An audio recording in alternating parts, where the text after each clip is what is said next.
Time to pull out the blade. Who the f is this guy, right? We're not gonna let him just come in here and sit down and pretend to be a guy who left like hundreds of years ago or however long it's been. Like that's not gonna happen. Like, who is this dude, you know? This imposter. The Bloody Nine. A man from the North. The King of the North. This is a spoiler discussion / review for The Blade itself by Joe Abercrombie. Time to get started with the main characters. There's 3 main characters throughout this book that you'll follow their POVs. Each chapter will switch between them. Some chapters have all of them within one chapter, just separated by breaking points. And those are really fun because they move time along through the same event that all 3 of them are at, or the characters in the chapter are at. But from there, we'll move on to talk about some side characters in the story as well. Let's begin. Time to pull out the blade. Sandan Glokta. Body found floating by the docks. So Sandan Glokta, what a sad story. This guy, so he was a war hero and he lost a leg, or one leg's no good. He's limping around on a cane and he's also missing 4 front teeth. So you picture that, how you feel, right? But you don't know he's a war hero. So just picture a guy who's missing his 4 front teeth and walking around limping on a cane, right? With 1 good leg. Wakes up sore. He's always sore, complaining about his back, things like that. Fears the stairs, hates the stairs. There's a line in there that literally says the one man's hand that he would shake in the entire world is the one who invented the chair. And on top of this, he's a torturer. He is an inquisitor. So he's, you know, an investigator. He's intelligent. He's ruthless. He's always suspicious of people. You would think he's old by the way he acts, and there's even a scene where he wakes up shitting himself, or he woke up and he soiled himself, basically. Had to get help into the tub and get washed up and everything. You would think he's an old guy. He's actually in his mid to late 30s. And knowing that he became this way by being a war hero and he was tortured, that's why his leg is, you know, gone, and that's also why he is missing his teeth. And it's just sad to know that. Like, that alone right there is sad. And to know his age and everything, and, you know. And he's kind of forgotten about as well. Not many people remember him as a war hero or anything. There are a few in the book that recognize who he is and what he's done. It just kind of like he was just left to be a part of the Inquisition. They bring up, like, you know, why become a torturer, you know, as someone who was once tortured. And it's kind of like, well, he had nothing else to, I mean, what else was he going to do? So he is actually good at what he does. He's really good at what he does, to the point where it's grimacing. It's very brutal. There's a scene where he's interrogating one of the guys pretty early in the book, like pretty much the beginning of the book, not the first chapter, but he's chopping away at this guy's hand, and he gets closer and closer to his hand, and he starts chopping it up. He starts chopping up the bits of the fingertips, you know, think centimeter by centimeter, and one of his practicals, or his henchmen, flicks a piece of flesh across the table as he's like interrogating this guy. So this is, you know, he's painted this way. You don't really know he's a war hero right off the jump, though, and he's just torturing people into confessions. He's, you know, he's trying to get these guys convicted, and he's like, confess, as he's like torturing them. So right off the jump, you know, I'm thinking, you know, I called him a scumbag. I called him a piece of shite. I did not trust him at all. I didn't think these confessions held any weight because of, you know, it's like you're just torturing confessions out of people. If anyone who wants it to stop, they're gonna write down their confession. So it's like, how legit are these, right? There's even a point where his boss, the Archlector Salt, asks him to bag and tag this guy, you know, go arrest this guy, bring him, you know, and I want his confession by tomorrow evening, basically. And there's a scene, you know, that was him being interrupted in the middle of interrogating a guy. He goes back in to finish that up, and he's like, go ahead and write this guy's name down as well. Like, so it's just right off the bat, I'm like, dude, like, he's got to be like a a grimy character. Like I don't trust this dude. I don't trust this dude. By the end of the book, he became my second favorite character.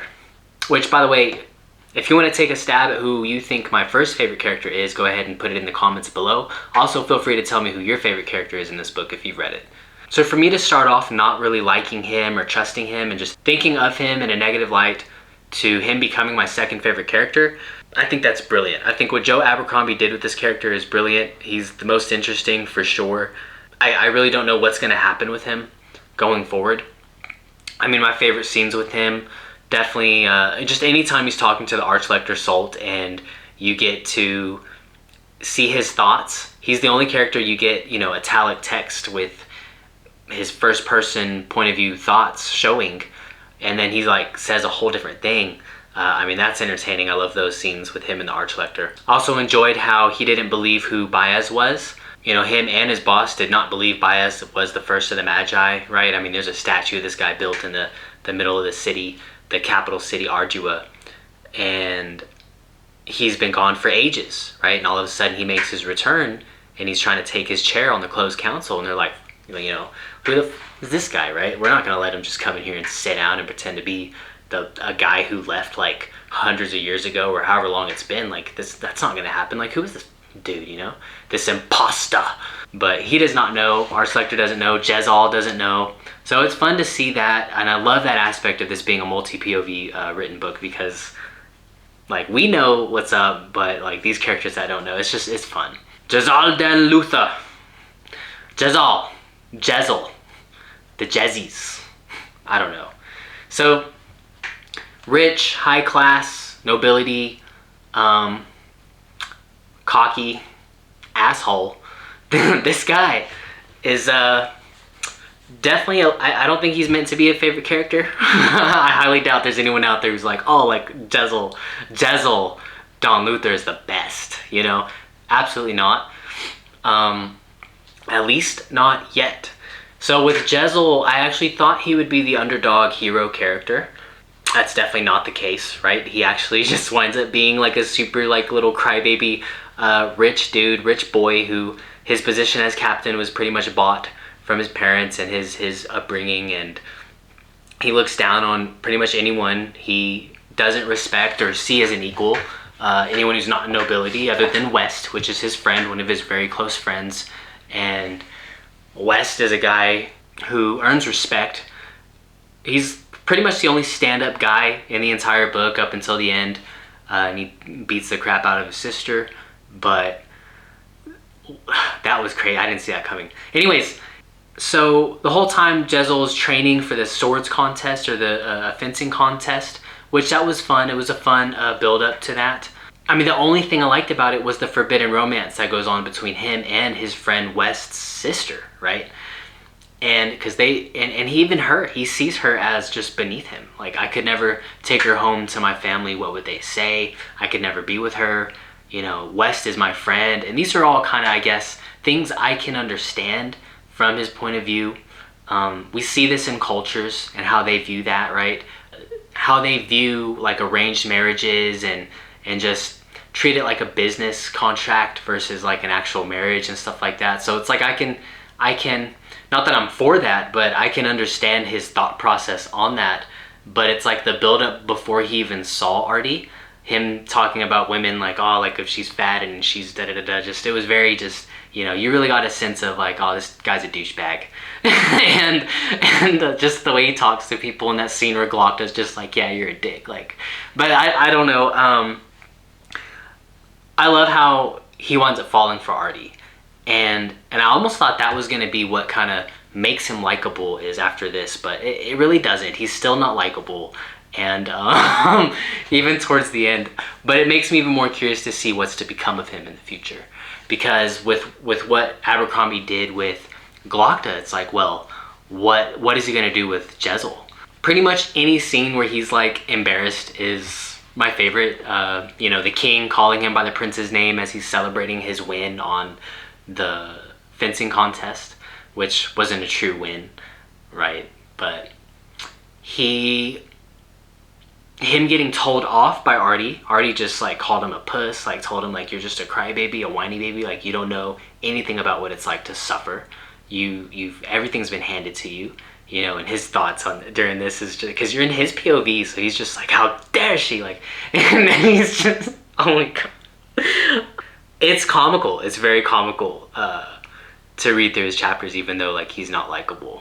He also describes Logen as like this brute of a man, this ape from the north, and I love that too. I thought that scene was hilarious, just the way he describes Logen and sees Logen, and how when they meet up, which Logan's the other main character, by the way, when they meet up, he shows him the fountain, right? And he's like, fountain and pipes like underneath, and he's like stomping his foot and trying to tell him like this is how, you know, because Logan's like amazed, like how is the water flowing through this, you know, why, like this and that. But anyways, another curious thing in Jezal's POV is that old man, that old mysterious man. I think he's one of the magus, but I don't remember it being revealed that he's a magus. Correct me if I'm wrong there, but he's basically, Jezal sees him as a madman, but this guy is like telling Jezal.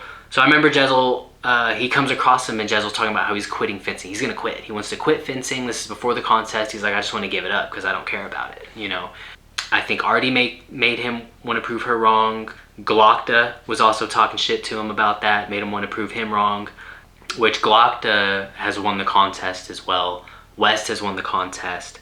Going back to this old man, he told him, no, like you can't quit, like you can't quit, you have to win, like what, blah blah blah. It's like he, you know, you could tell this guy knows stuff that we don't know. So very curious about that as well, and what part that may play in his future. Say one thing for Logen Ninefingers, say he's a survivor.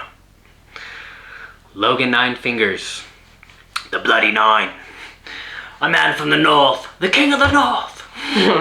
Sorry, let my nerdum come out too much. So Logan's one of your barbarians or Viking-like characters from the north. Speaking of the north, I love the cultural building in this book as well. You can definitely feel the difference between those who are in the Union or of England or Ottawa and how they speak versus the Northmen versus the Gurkles and the people from the south. And it's just, I love that in this book. But going to Logen and talking about him, I mean, him being from the north, him being a survivor, him being a warrior, an experienced fighter, a winner of duels. He's killed many, he's done things he's not proud of, he's wiser than he looks, and he's way more thoughtful and self-aware than other characters in this book would expect him to be. He has no problems with admitting his fear of death. He's very humble. He always tells everyone that luck clutches him through all his victories. He always chalks it up to being lucky. I mean, you'll read and you'll see this guy take out like 3 enemies, right? 3 enemies, and afterwards he's just like, I'm alive. In the middle of it, he's like, I'm still alive. It's just, and it's like, bro, like no, like you're just a badass. He goes through like a redemption arc, reflecting on his past, losing his family and things that he's done in the past, and all the men he's killed. The scene where he's chooses to save Malachus Kwai, right? And I love the writing there because he's talking as if he's gonna leave him behind, but he's actually talking to his pot that I guess he's had forever and that he's eaten stew out of or whatever he's done with the pot, right? But he walks off carrying Malachus Kwai on his shoulders, who's the Bayaz's apprentice, saving him from death. So a lot of plot seeds I think were planted through Logan's POV, especially early on. So we see early on that he's like around a campfire and he talks to spirits. So Logan can talk to spirits, and not only that, but something about putting the ashes in his mouth, and he was able to spit flames out at enemies early on too. And you know, that didn't really get touched on again, but I'm like, I'm keeping my eyes open for anything that has to do with like what Logan's abilities are because of that. I mean, we got to see that early. He also came across like a stone or something that had writings on it, and Malachus Kwai, who's like on the verge of death over here, giving out last breaths, and he's like, it's the first law, like it's forbidden. And he's like, to talk to the other side or to do whatever on the other side. And Logan's like, what? Like, and I'm like, what? You know? So, and we know it's obviously the first law trilogy, so yeah, my eyes are open for that as well. And so it gives you this sense that Logan's almost like a main character, like a protagonist or something, and definitely he's on this hero's journey. And I'll just let you know right now, he's my favorite character. He's my first favorite character, at least in this book. I'll say that I'm already halfway through book 2, and that's why I say at least in this book. He is my favorite character, for sure. I like everything about him. He has a history with Bethid. Bethid is the king of the north now, or the guy they're calling the king of the north, and he's trying to, you know, unify the entire north, because before it was like they were all split up in different clans and backstabbing and this and that, and just dog eat dog world in the north. But he's united all the clans underneath one, or under his banner, right? And so they're fighting for the north, and he wants to take England. He wants to wage war on Adua. And so Logan used to be Bethid's champion, which I find very interesting, because there's a scene through Jezal's point of view you get to see early on in the book where the Northmen visit the king of Adua to show signs of peace, to give a gift of peace. And it's one guy who's like older, and they think he's going to be the talker, and the guy who's with him is a bodyguard, because he has to like bend down through the doorway to even fit through this giant of a man.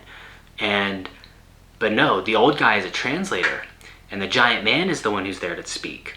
And what the giant man says is the gift is the fact that you can, you know, a one-man duel, a 1v1. Like, I will fight the champion of the king, I'll fight your champion, and we'll fight for England, like whoever's going to rule England. And, or England. But, and of course the king's like, no, like, we're not having that, right? Or the speaker for the king says we're not having that. And this giant of a man, they call him Fenris the Feared, you know, they wind up leaving, and he's like, well then, like, you know, you've chosen death, like you've chosen war, essentially. So they leave, and the king's like, so when are the Northmen going to arrive? Right? But anyways, back to Logan, I'm already getting foreshadowing here, and you get foreshadowing through other side characters that they're gonna fight, bro. Like, Logan and Fenris the Feared, the fact that Logan used to be Bethid's champion, like, they gotta fight each other, right? And I'm thinking there's gonna be a duel and all this and that, and needless to say, it didn't happen. I was disappointed leading up to the swords contest, just because, like, that's the duel I wanted, was Logan versus Fenris the Feared, but it's okay, because I still think it'll happen. I don't know, but we'll have to see. I'm definitely gonna keep reading to find out. Something's gotta go down with that for sure. It's the fight it's the fight the people want. Give the people what they want. So Logan, as a Northman, you know, he's been used to sleeping outside and surviving out in the woods and whatnot. You know, he was traveling with his crew who he thinks they've all gone back to the mud, which is basically AKA, you know, it means they're dead. Another example of their language and how they talk. You know, back to the mud means they're dead. He goes from being a survivor to, you know, experiencing civilization as him and Bayaz arrive in Adua in the Union, and he's just completely dumbfounded of how that works, or how life works, and he has trouble sleeping, you know, in a bed or sleeping like that. It's either too cold, too hot for him. It's just, I find that all interesting as well, how he's completely lost. But, and while he's lost and exploring the city, most people are looking at him like, you know, savage of a man walking around in our city. Like, what's, you know, who's this barbarian? And he sits on a bench, and who sits with him? A woman. And Logan's like, you're not afraid of me? Like, you know, most people are afraid of me. And she's like, what? No, there's like, what's there to be afraid of? And da-da-da-da. And turns out it's Artie. Artie's the one who sat with him. And I like Artie. I like Artie for that reason. She's brave. She's free-spirited. She doesn't care. And I thought that was a cool scene that we got to see through Logan's POV. Of course, my favorite scene with him is going to be the climax. I'm sure this is everyone's favorite scene with Logen Ninefingers, the Bloody Nine, because this is where, you know, the whole time we've been seeing Logan, we've been looking through Logan's POV. This scene is the first time we actually get the Bloody Nine's POV, because the Bloody Nine is not just Logan fighting methodically. The Bloody Nine is a whole alter ego, like another demon or something inside of Logan that came out big time. And it's like, now we know why they call him the Bloody Nine. Like, now I'm seeing who these other guys got to see who lost to him, you know. And this dude, like the way that scene is written, he just grabs a sword. It's not even an actual sword. It's not even a sharpened blade. It's a great sword hung for decoration on a plaque in the wall in this like meeting room that him and one of the other characters escaped in because they're being chased or whatever. And these people who were chasing them were rolling like 20 deep. And so what do they have left to do? They reach a dead end. And of course there's this great sword decoration hanging on the wall. He goes and grabs it and he starts going. He goes to town. He goes to town. And the writing there is just so good too. It's, oh my gosh. That scene was amazing. Definitely the climax of the book. It was the biggest, greatest action scene we got right before I think the book ended. And even as like he started resorting back to himself, he was like, no, please, like not yet, because he started to feel all the pain of everything. Like he started to feeling the cut, the deep wound in his shoulder and the ache in his leg and the soreness from the chase and everything that just went down. Like, because while he was in action, like he wasn't feeling none of that shit. Like we were, like I said, the Bloody Nine. Like he was not Logan anymore. I think the rage of Kratos, you know, like, like just going crazy. It was so awesome. I don't know what's to come of Logan, like in the future books or whatever. I mean, like I said, I think we'll get the 1v1 with him and Fenris. I don't know. There's so much to think about with him. I have a feeling with these POVs that someone's going to wind up fighting somebody. Like, I do think we're going to get characters who fight each other that we've been in their POV.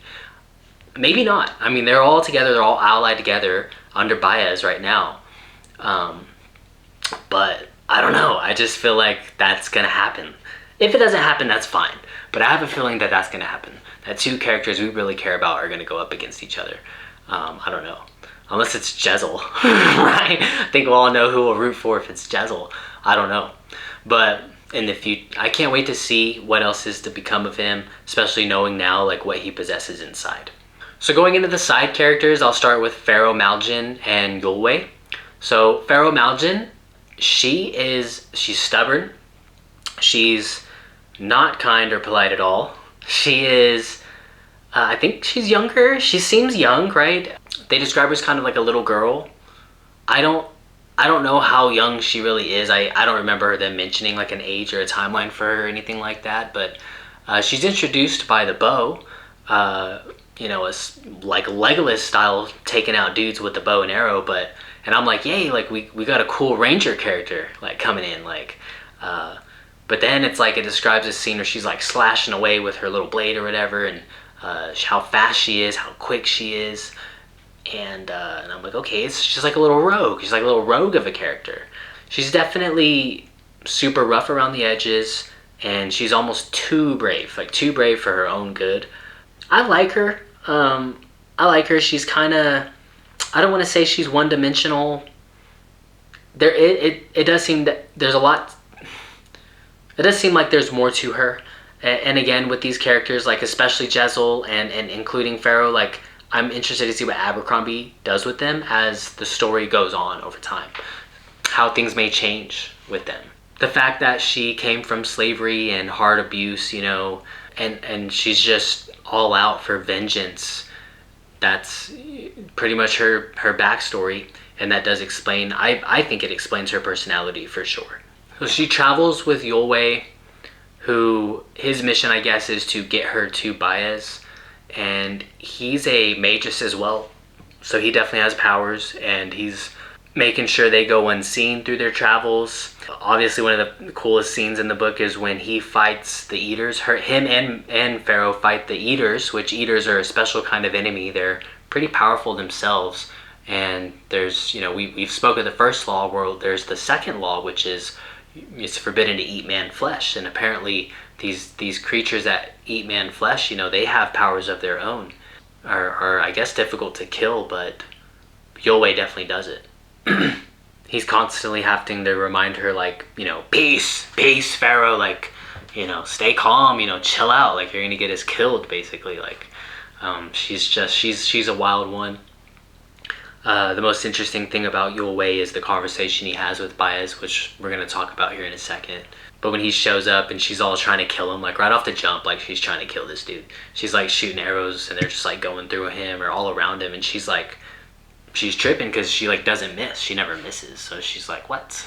You know, and then she gets up close to pull the blade on him, but he's like teleporting all around that too, and it's just I just love the magic in this book too. It's like a soft magic system. It's very powerful moments we get to see, but those are cool moments between her and Yulwei, and they had just met. But these two get to show us the massive fleet and ships that are being built in the south to go up against the Union, which build tension, right? World tension on the outside. And that's one thing I appreciate going back to Glokta with this one, is Glokta's POV shows you the tension and the traitorous nature and betrayal and stuff that's going on the inside. You know, because there's a lot of conflict there too, political conspiracies and things like that. And he even arrests like one of the main dudes that the Archlector Salt is after, and he shouts out at him like, you know, you wanna find traitors, you wanna find corruption, like look in the closed council, who Archlector Salt is a part of, and look at the banks. Like look in the banks. He emphasized the banks for sure. Yeah, I love that. I mean, I think like it reminds me of like Game of Thrones in a way, like some Littlefinger, like I don't know, just some shady stuff going on from within. But yeah, Yulwei and Maljinn are our eyes that show us that from the south, the threat in the south as they're moving towards the Union, right? To warn them, but also deliver Ferro Maljinn, which we actually don't realize that's what Yulwei is doing until a little later. A quick mention for Brother Longfoot, because he is a side character that definitely brings a light to any scene. The moment he's there, I'm automatically like, oh, like I can't help but grin, because this guy right here.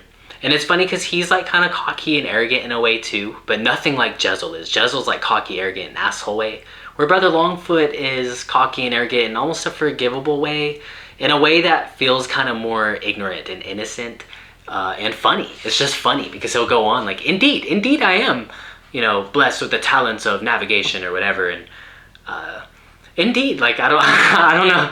I wish I could remember his lines. You know, I would read part of it, but whatever. It's to the point where you can see it annoys the main characters, and they're just like, oh, like get me out of here, like kind of thing. So it brightens any mood that's going on, and that brings up an idea or a thought in my mind too, that this book is marketed and talked about as grimdark and whatnot, but I feel like I don't know if I would say this is grimdark. It definitely touches that line of grimdark, but there's always a humor beat to anything that's like even the violence going on.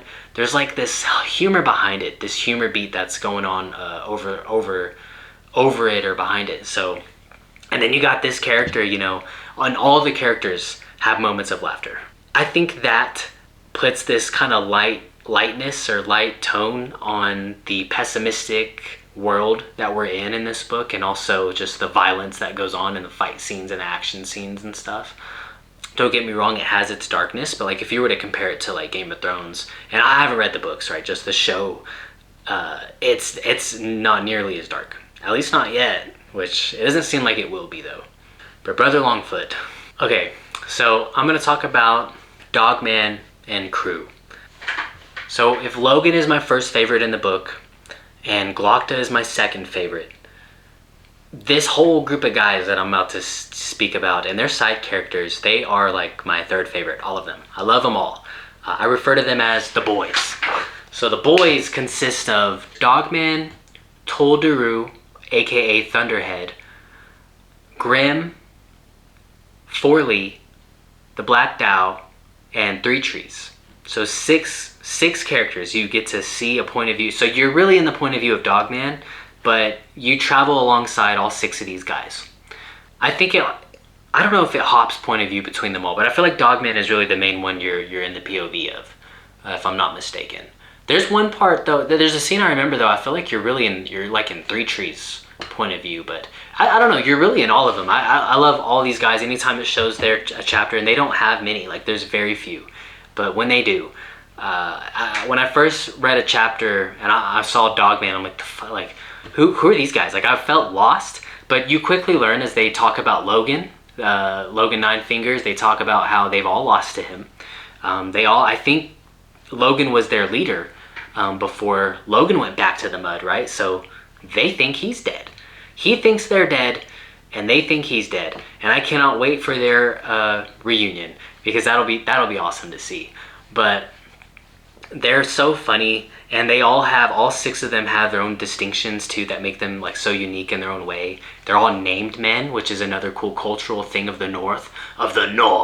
The named men are men to be respected. They're usually veterans. There's stories about them. There's a reason why they have the name they have. Thus Logen Ninefingers. He's missing one of his middle fingers, so the bloody 9. And then you got Dogman, who I think he's like known for scouting and his elite senses. And I'll be honest, I could be completely wrong with that. If I don't know, like the black guy I know for sure, he's known for like sneaking in and just next thing you know people are dead. Like this guy's a killer. He's a cold killer. Thunderhead is like he's a huge man. I think of Fenris the Feared, but because he's described as a giant as well. I also love, another thing I love, like culturally, when they're like deciding like, should we take out these guys or should we sneak around them? Like what should we do? And Three Trees, who is their new anointed leader now, he's like, weapons, and they're all like, weapons. Like that basically means like, let's get them. And I just love the way they talk. I love everything about them. So 2 favorite scenes. I mean, one of them is really where, they're planning to take on these guys, just like I mentioned, and Three Trees tells them, wait for the signal. And he even goes over more details of the plan, and then at the end he's like, oh yeah, one last bit, wait for the fucking signal. So and it shows you in the mind of Three Trees, and Three Trees is like, wait, like I didn't tell them what the signal would be. Like what should it be? I don't know, like da-da-da-da. And then next thing you know, Black Dow just comes running out of the bushes and just hacks away at one of the, like, it's just, and he's like, well, if there's any signal, then that's gotta be it. So, and they just all go in, and it's just funny because, like, yeah, so much for waiting for the signal. But it seems their plan usually tends to work out in their favor. Except for the next scene, which is where they have Forley, which Forley is the weakest of the bunch, or he's known as the weakest, and so they were going to send him in. They were saying how Bethid has no reason to hate Forley, even though all 6 of these guys, they do refuse to bend the knee to Bethid. That's kind of why they're on their own, just surviving out there, The reason why they returned to Bethid is because they saw like I think a crap ton of Shanka, right? A bunch of Shanka who, I guess the Shanka are like built, kind of like the orcs in Lord of the Rings. They're like built, a built army. I think, I don't remember who it is that's building them, but I know that it was something along those lines. Correct me if I'm wrong. I know it's like jumbly and sounds out of place, but basically an army's being built and they needed to warn somebody. The closest, they didn't care who, because like this is a threat no matter what, like we need to warn somebody. So they're closest to Bethid. They go to Bethid. They send Forley down there by himself, and Three Trees is like kind of standing back to wait, and like, you can tell him I'm with you, but don't mention any of the others. And so Forley goes just to have a conversation. Well, Bethid's men confront Three Trees. Three Trees is like, where's Forley at? Where's Forley? And da-da-da. And they're like, well, come hop in the wagon. We'll take you to him. Like, da-da-da-da. But it's clear that there's, threatening going on. And a sack gets tossed to the feet of Three Trees. And Forley's head rolls out of it. It was so sad.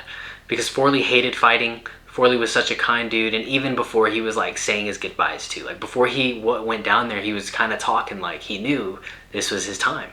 And they were like, bro, he's not going to kill you. Like, we're going to be fine.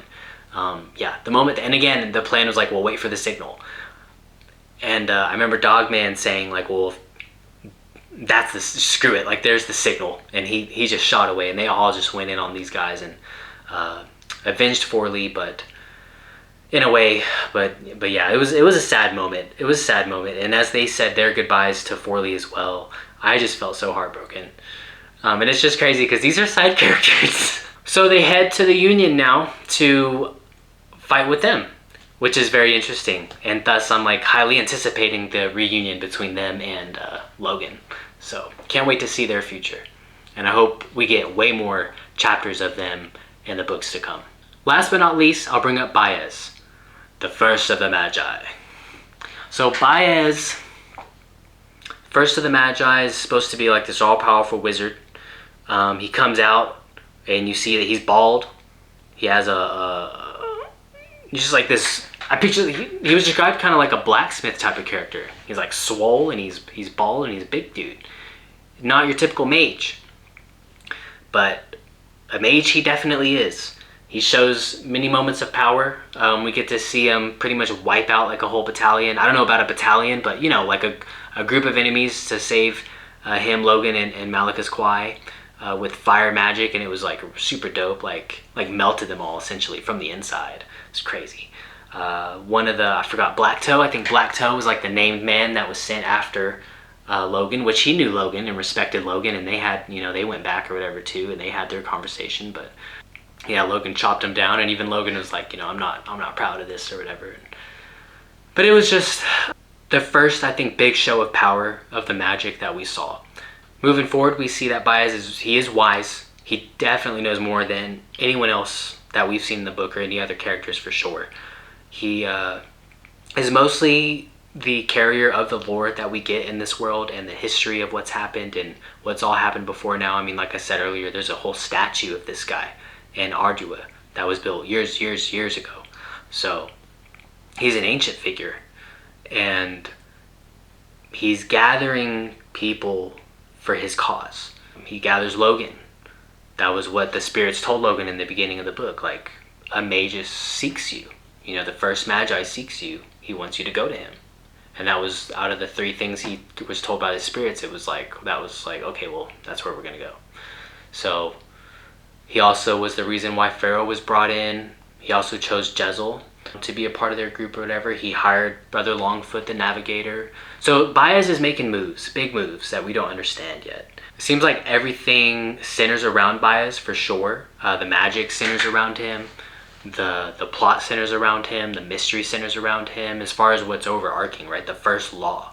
He speaks of it with Yulwei, and it sounds like he's going to break the first law, or at least kind of touch the gray area of breaking the first law. And Yulwei was like, no, like Juvens would not like it. Like, no, nobody would be proud of this, basically. Like, you shouldn't do it.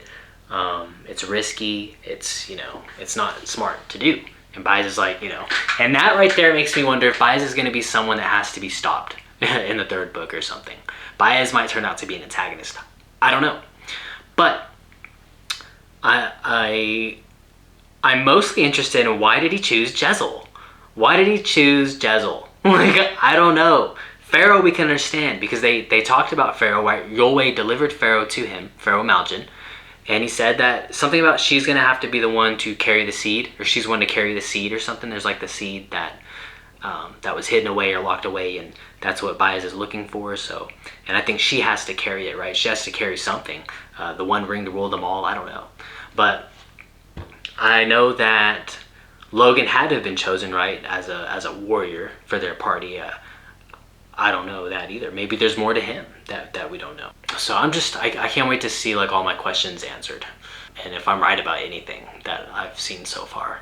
So that's it pretty much for the characters and stuff. I'll just say, like, for the overall theme and the message of this book, for me anyway, I feel like is that there is no right or wrong. There just is, you know, that whole morally gray thing going on. It's like there's no hero, there's no good or evil person in this book so far. I mean, you have your conflicting sides and what the characters we're following are trying to defend and whatnot. But just kind of like, even the characters we're following, like, they're not, you know, the best man that we thought in this book that he was the most stand-up dude, and then he beats the crap out of his sister. Like, just kind of dropped his morality down a little bit. So I don't know, that could be a message. I just think of that quote, right? There is no good news or bad news, it's just news. I also think about each character, and how far are you willing to go for what you want or what you desire, or what are you willing to give to achieve your goals, you know? I think of this because, I mean, look at Bayaz, right? Starting with Bayaz, he's already talking about like breaking the first law to get whatever he needs to do. He doesn't have the time to do things the right way, so we got to figure out another way. And he's like, you know, we're going to the edge of the world. That's how far he's willing to go. You know, you look at Logen and how far he's willing to go to survive and turn on a whole like demon inside him, an alter ego. And you know, Ferro will walk happily into the face of death if it means she can get her revenge. And I can almost find that element in all the characters. So for me, I just think if I were to try to find some message overall in this book, that is what it is. I mean, I'm giving this book 5 stars. I love this book. I loved it so much. Like I said, I'm already halfway through the second one. Like, I really want to burn through the trilogy before the month is over, and really take it into. I mean, there's a lot going on in this book, so please forgive me if like there's stuff I've forgotten. I did kind of look at some of my favorite scenes again before this review and just kind of read through like a little bit. Like, the beginning is usually the most fuzzy parts for me in a book, which I think makes sense for anybody. I mean, you're just being dropped into a world and everything and trying to figure out where you're at, but there's a lot. But I think I covered all of my curiosities. Please let me know in the comments if you feel like I'm missing anything or anything you want to bring up that you'd like to discuss that I forgot to mention or something. So if you liked the shows like The Last Kingdom or, you know, Game of Thrones, I definitely think you would enjoy this book 100%. I doubt you're like someone who hasn't read the book watching this though, but I still think of those shows when I think of this book. Or you think of like the movie The King with Timothée Chalamet. There's really no humor in that one. Well, there's a little humor with anyways, the whole political thing behind that one and like the controversy of the conspiracy that was going on the whole time and like them going to war with France and stuff, and then the 1v1 duel that he did to save his brother. So like, I think of a movie like that, like that's the grittiness I feel like this book gives. So that's it for my spoiler discussion / review or whatever of The Blade itself by Joe Abercrombie. Thank you for sitting through it. If you sat through it this long and listened to me ramble about this book and my thoughts and feelings about it. If you have anything that you feel like I missed, or maybe something went over my head you'd like to bring up, I'd love to talk about it with you. If you have any thoughts you'd like to share, tell me who your favorite character is. And thank you again. I wish you the best. I hope you have a great rest of your day. Alright. The blade itself. The blade. The blade itself. I don't got the light on. Fuck, man, it's not even plugged in.